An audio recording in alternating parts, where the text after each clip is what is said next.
नमस्कार, मैं हूं सोनिया और आप देख रहे हैं रॉयल बुलेटिन। उत्तर प्रदेश के मुख्यमंत्री योगी आदित्यनाथ ने गोरखपुर में आयोजित एक कार्यक्रम में कांग्रेस पर तीखा हमला बोला। अपने संबोधन में उन्होंने भाजपा की संगठनात्मक ताकत, राजनीति में मूल्यों की अहमियत और कश्मीर के मुद्दे पर कांग्रेस की नीतियों को लेकर कई बड़े बयान दिए। आइए जानते हैं मुख्यमंत्री योगी आदित्यनाथ के संबोधन की बड़ी बातें।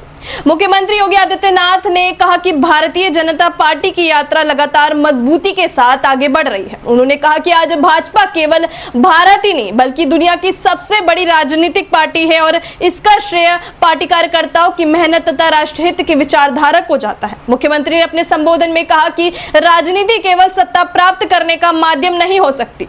उन्होंने कहा कि राजनीति में आदर्श, मूल्य और राष्ट्रहित सर्वोपरि होने चाहिए और इन्हीं सिद्धांतों के आधार पर भारतीय जनता पार्टी आगे बढ़ रही है।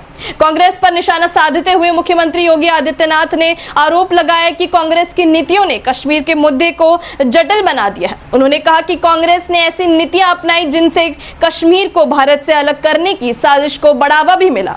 योगी आदित्यनाथ ने कहा कि भाजपा ने हमेशा भारत की एकता और अखंडता को सर्वोच्च प्राथमिकता दी है। मुख्यमंत्री ने डॉक्टर श्यामा प्रसाद मुखर्जी के बलिदान का भी उल्लेख किया। उन्होंने कहा कि डॉक्टर मुखर्जी ने एक देश में दो विधान, दो निशान और दो प्रधान की व्यवस्था का विरोध किया और देश की एकता के लिए अपना सर्वोच्च बलिदान भी दिया। योगी ने कहा कि उनका योगदान देश हमेशा याद रखेगा। मुख्यमंत्री ने अपने संबोधन में कार्यकर्ताओं से संगठन को और मजबूत बनाने का आह्वान किया। उन्होंने कहा कि भाजपा की ताकत उसके समर्पित कार्यकर्ता हैं और जनता के विश्वास के कारण पार्टी लगातार नई कीर्तिमान स्थापित कर रही है।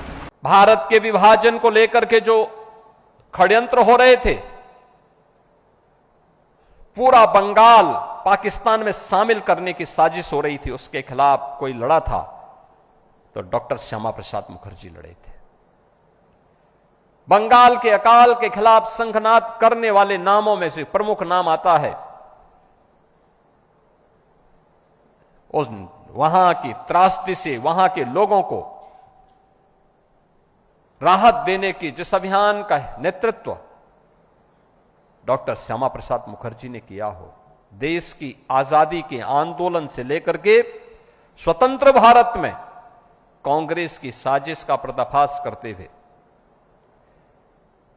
एक भारत श्रेष्ठ भारत की वर्तमान प्रधानमंत्री मोदी जी की जो आज परिकल्पना है, इसकी पृष्ठभूमि में अगर कोई एक महापुरुष है तो वह डॉक्टर श्यामा प्रसाद मुखर्जी, जिन्होंने उस समय एक देश में एक विधान, एक निशान और एक प्रधान की वकालत की थी और उस सपने को साकार किया है प्रधानमंत्री श्री नरेंद्र मोदी जी ने।